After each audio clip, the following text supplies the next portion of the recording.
You're listening to the Visibly Fit podcast. Hey, I'm your host, Wendie Pett, and every week I'll give you holistic, practical solutions for everyday issues related to nutrition, healing, functional fitness, and behavior modifications. As a naturopath, fitness expert, and wellness coach for over 20 years, my goal is to empower you to reach for greater health and to rise up to your next level of living in mind, body, and spirit. You were created with greatness in mind. It's time to own it. Are you with me? Then let's dive in.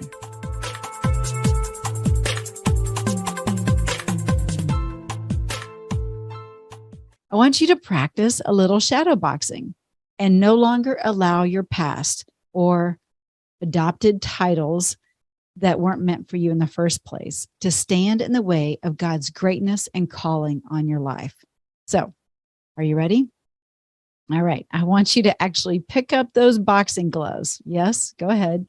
Put them on in your mind. Put on those red boxing gloves because I want you to think about whatever that thing is that's been holding you back or keeping you stuck. Is it jealousy? Maybe it's an action or thought that isn't God honoring. Or maybe it's such a dark shadow that no one even knows about it but you. I want you to step into that shadow for just a moment. And let's have a match. Let's duke it out. Surrender and step into the light. Surrender to the stronghold that has been keeping you from fully being as God intended. So are you ready? Let's actually do this. All right. I don't know how I can do this on the podcast, but I'm going to do my best. Let's go ahead and seriously duke it out for 60 seconds. I don't even have a stopwatch here, but actually, yeah, I do. I've got my phone. So we're going to do that. I want you to put your hands up. All right. And I want you to imagine that very thing that is holding you back, that you need to do a little shadow boxing with. What are you afraid of? Are you afraid of failure? Are you afraid of rejection? What are you afraid of? Right? What is holding you back? What, quote unquote sin, that thing that you might be doing that's missing the mark. What are you doing that's keeping you in your very best, healthiest self and in that close relationship with the Lord? Let's duke it out. So, got on those boxing gloves? Yep. Got them on? Well, I want you to literally think about a punching bag in front of you and let's duke it out for just 60 seconds. All right. And maybe you're driving while listening to this, so don't do it while you're driving, but maybe at another time. But for just 60 seconds, let's just pretend like you're hitting a punching bag, but you're actually hitting out that shadow of that stronghold that has been following you for so long. So again, first we have to acknowledge it. So think about that for just a moment. What is it? What is it that maybe no one even knows? That is the shadow that is always following you around and not helping you. It's not the kind of shadow that is a Christ shadow that is allowing people to be healed because of the shadow. It's a shadow that's holding you back and keeping you stuck. What is it? Acknowledge it and let's duke it out. Ready? And here we go. There's several areas in the world that people tend to live longer. Now, interestingly enough, and unfortunately, a lot of the Western culture is starting to just kind of infiltrate some of those blue zone areas with the fast food and unhealthy lifestyle, but mainly through foods, right? Unhealthy foods, and it's kind of tweaking the numbers a bit, which is a shame. But Loma Linda, California, is a place here in the United States that is known as a blue zone. There's several places, but Okinawa, Japan, is where the oldest woman was from. So I want to talk a little bit about Okinawa and why. Why are there more people that live to be a ripe old age? They're called centenarians, not centurions. I've said that before. That's the wrong word, but it's centenarian. So I want to make sure I got that right, which it's not centurion, but centenarian. So why are they living longer in Okinawa? Well, here's a few reasons why. One, they have something that's called a MOI group that they can lean into. A MOI group, MOAI, is basically what they call a group of lifelong friends or family support group that they do life with, right? So think about your church community, or think about your family first and foremost. Hopefully you have a healthy family that you can lean on, and it's a good support. If not, how is your church community? Think about small groups, how you're doing life and have the opportunity to do life with small groups. Or what about just in your community in general? Maybe it's with an organization that you're a part of, or maybe you are philanthropic in one area or another, that you have a good MOI support group where you're doing life together.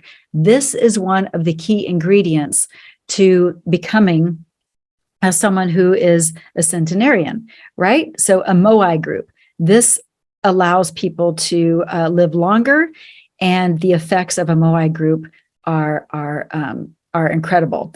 Okinawans also have a strong sense of purpose. Now, I'm going to botch this word, kind of like centenarian, but it's Ikigai, Ikiagi. I don't know. But it's Ikigai.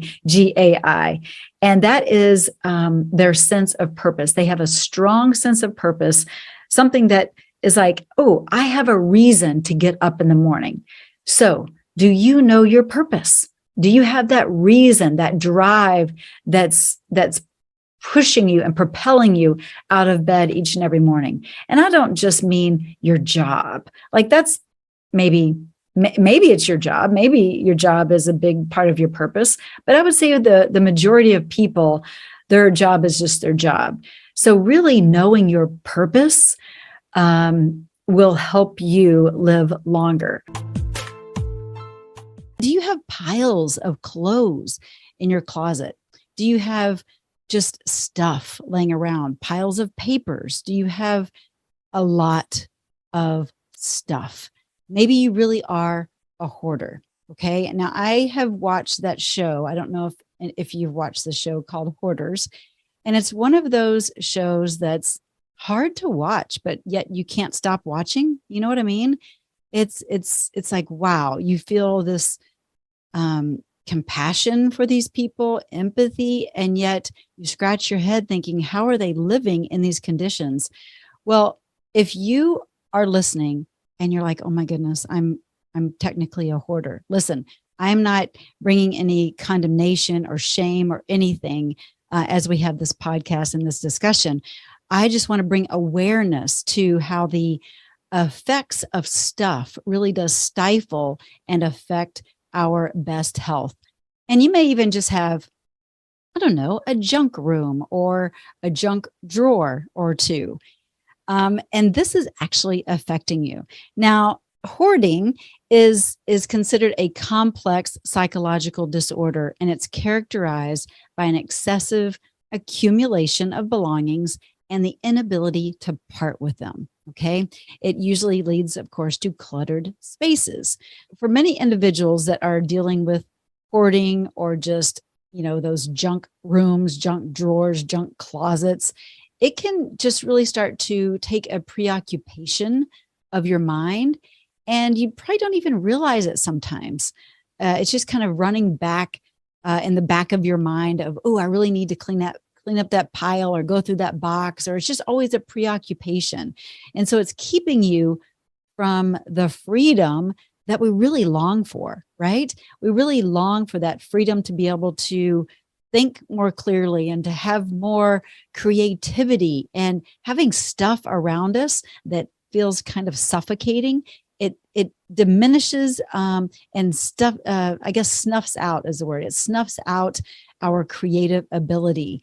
And it's about getting rid of the stuff so that you don't have the anxiety and the stress and even depression that goes along with having so much stuff around you. There's over 9,200 known forever chemicals that we're dealing with on a daily basis. And these chemicals can linger in our environment for decades and even centuries. I mean, it's awful, you guys. And it not only lingers in our environment, they can linger in our bodies. And that's the biggest issue. We want to be able to detox from these chemicals and stop using products that are leaching these chemicals and causing havoc on our bodies and causing dis-ease in the body. Disease such as, heart disease and cancers, and even causing birth defects. And, pregnant women actually, they are transmitting these chemicals to their babies before they're even born. They've been testing just the umbilical cords, and there's hundreds of PFAS already that have been transmitted to the baby before the baby's even born through the mom. Yeah, right? Like we would think that the baby's protected, with the placenta and all, but no, that's not true. So we have to be very cognizant and aware of what we're putting on our skin, in our body, and how our environment is. Okay. Now, these forever chemicals really started to play a big role in the 1940s, after the Depression. And then after just people started to thrive and get creative and start to really create different technologies to make life easier. And so that goes anywhere from the fast food kind of movement with the wrappers and such. There's that waxy kind of paper so that, on the inside, so the food doesn't stick to the paper.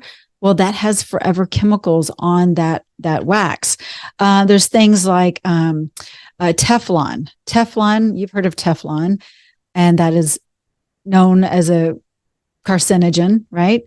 It's in some of our clothes. Like if you have clothes that are wrinkle free, because that makes life easier, right? Wrinkle free clothes. Hey, I'm all about it. But when you realize what all's in the clothes, you're like, uh-oh, this isn't so good. And it really does leach into our largest organ, our skin. And so that Teflon, just because the clothes look good and it's, easier, you don't have to iron it. Is it worth it? Is it worth it?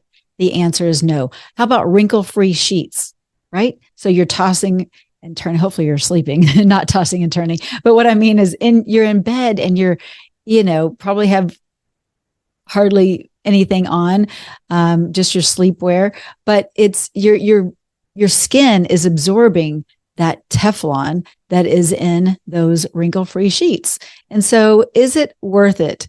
Some of you may say yes, but I'm going to say no. We really just need to realize that sometimes the easy route isn't the best route. And the making life easier isn't always so great. If you were on the trajectory to get 1% better each and every day, James Clear says that basically compounded over the course of a year, you would be 37 times better at the end of the year than when you started. Then that's just 1% better at something every day. But it takes intentionality. It takes a plan, and it takes really having that vision of success, and also that vision of failure. Like, how are you going to feel? How are you going to be? What's holding you back? To hopefully keep those 1% happening each and every day. And I think that those 1% can happen using net time. Some people may call this, multitasking.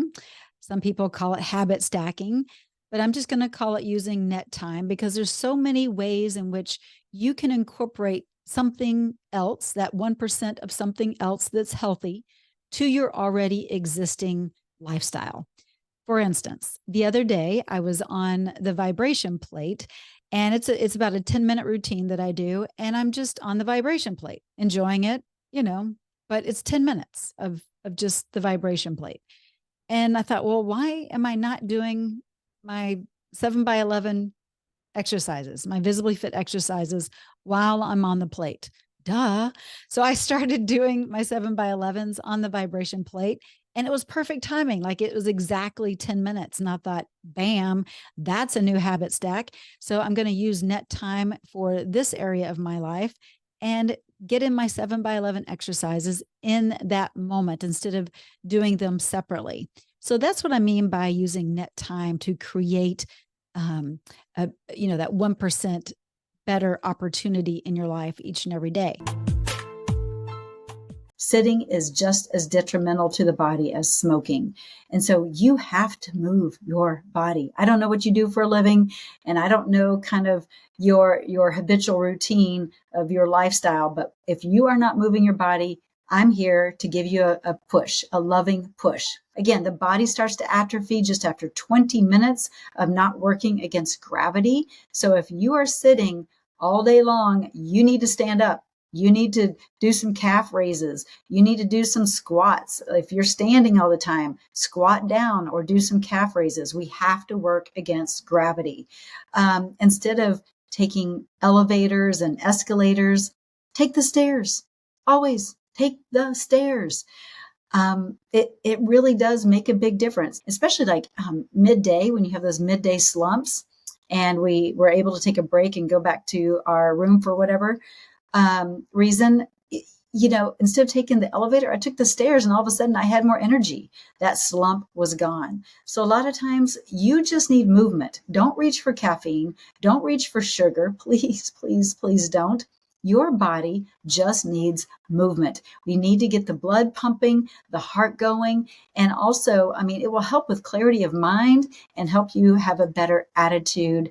And just, release those positive endorphins, that dopamine, so that you are a happier person when you are moving. Okay. So movement matters. So let's get those mini exercises, those little mini, movement moments into your day. And so here are a few hacks that I do that you might find helpful, or maybe it's something that you're like, nah, I never really considered that. That's a great idea. So I'm going to go over a few of these. Again, some of these you probably know, but again, they are reminders, and hopefully it will encourage you to get movement into your day during your work day and also just your regular lifestyle day.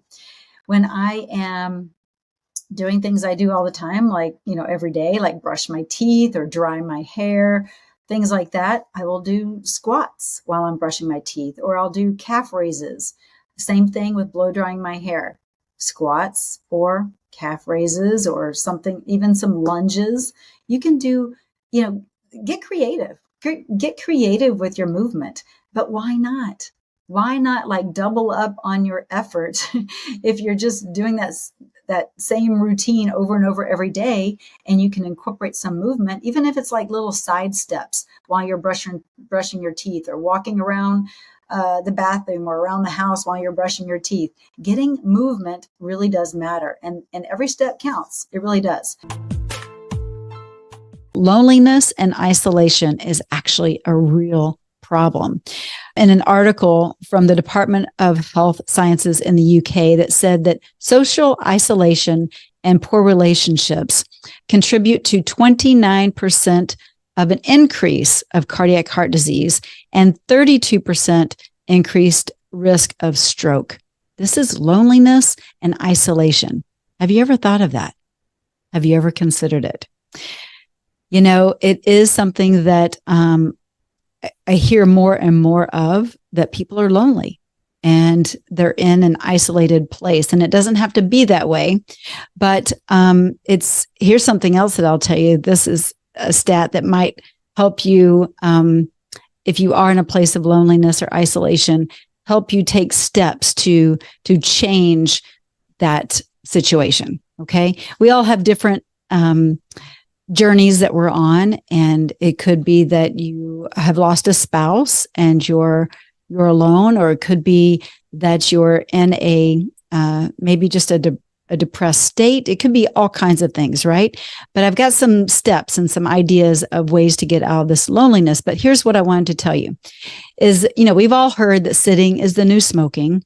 We've heard that for a while now. But what if I told you, and this was actually based on a study published in the Journal of Public Library of Science Medicine, that loneliness, that the health impact of loneliness is comparable to smoking up to 15 cigarettes a day. Yeah. The effects and the impact of loneliness is comparable to smoking up to 15 cigarettes a day.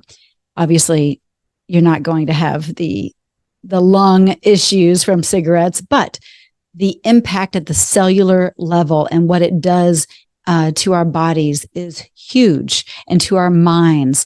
And so I just want to read a couple things here from God's word about loneliness and also about community, because this is important that we start to find creative ways to have a social life and to have community, and realize that relationships are vital. Good, healthy relationships are vital.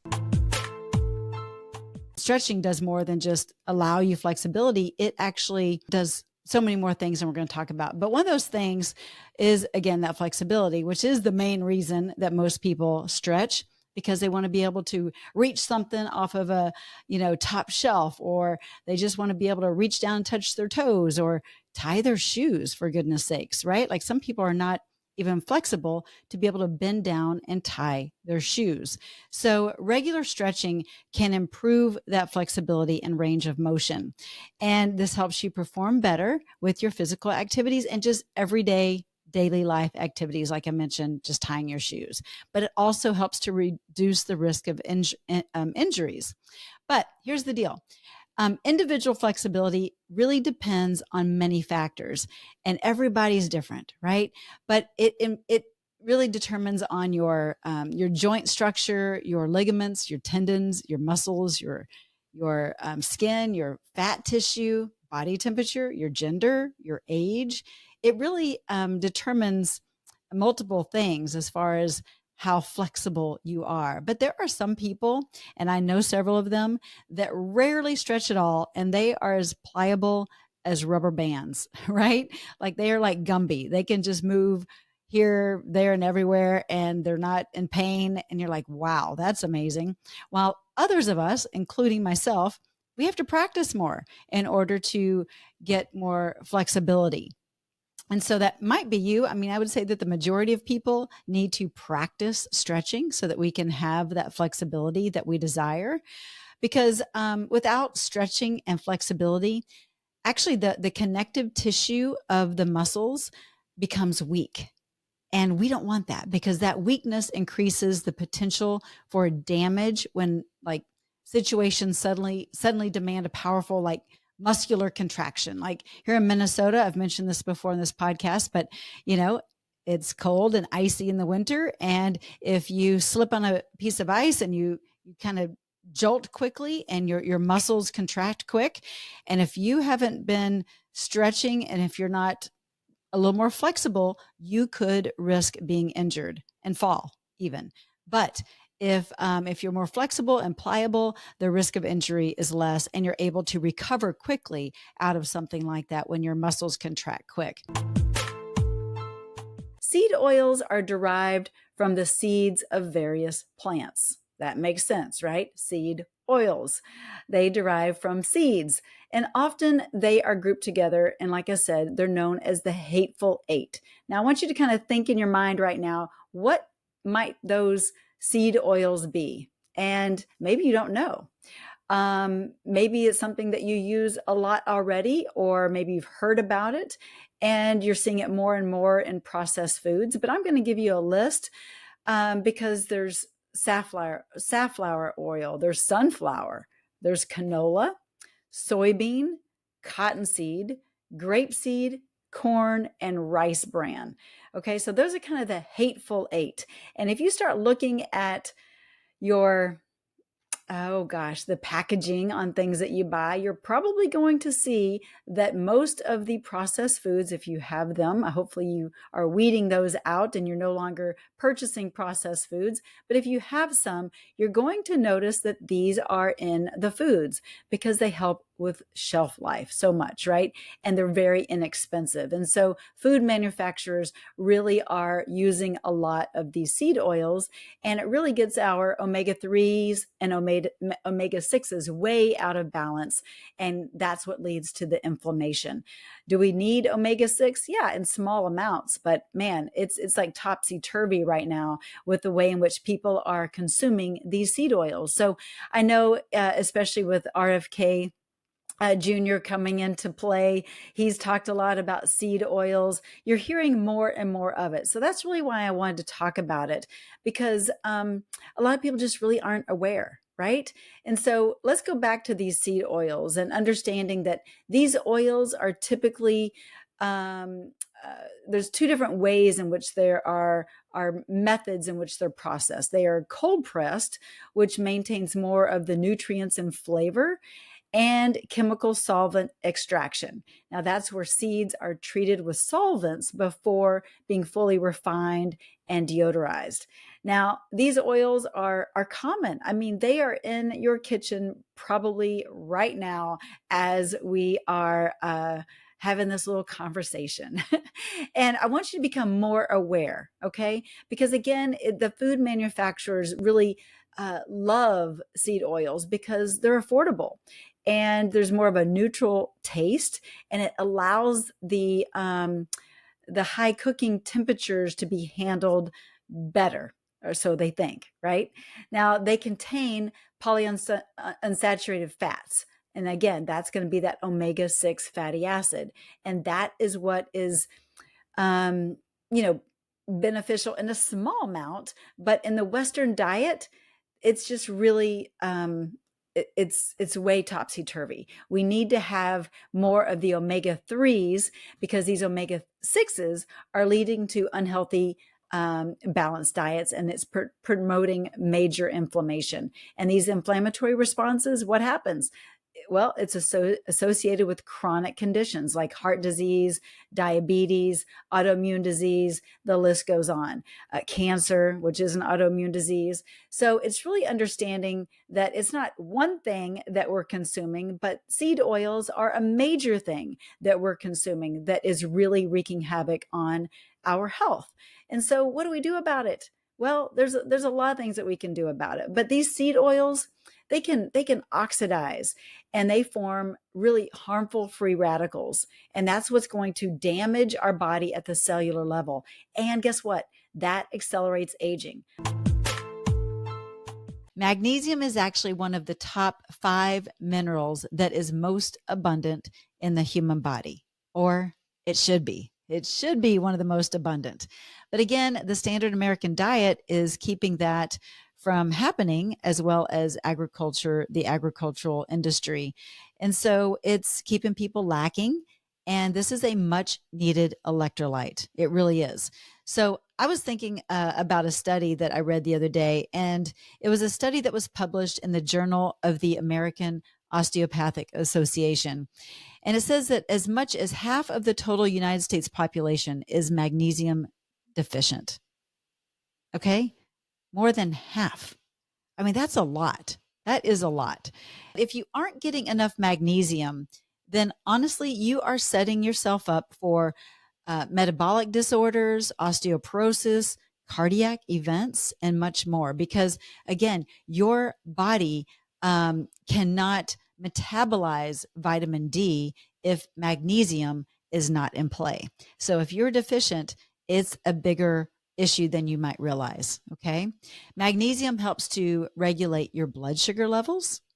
And it's also vital to support muscle and nerve function, as well as making protein and bone and DNA. Magnesium helps with our energy production. As most of you probably know too, it can be a really effective sleep aid, or just to help you calm, just kind of play that calming role in your life. Now, our body actually does not make magnesium naturally. So, and yet it's essential. So we have to figure out, how are we getting enough magnesium? So again, if you're not getting it from your foods, I highly suggest that you are doing all that you can to do so. And if you have questions on that, get in touch with me. Well, that's a wrap for today's show. So thank you so much for tuning in. I love spending this time with you. To learn more and get more free resources, just head on over to wendiepett.com. And thank you in advance for sharing this episode and this podcast, following and subscribing, not only to this podcast, but finding me on social media, Instagram, YouTube, Facebook, wherever you are, I'm probably there too. Until next week and our next podcast time together, make it a visibly fit day.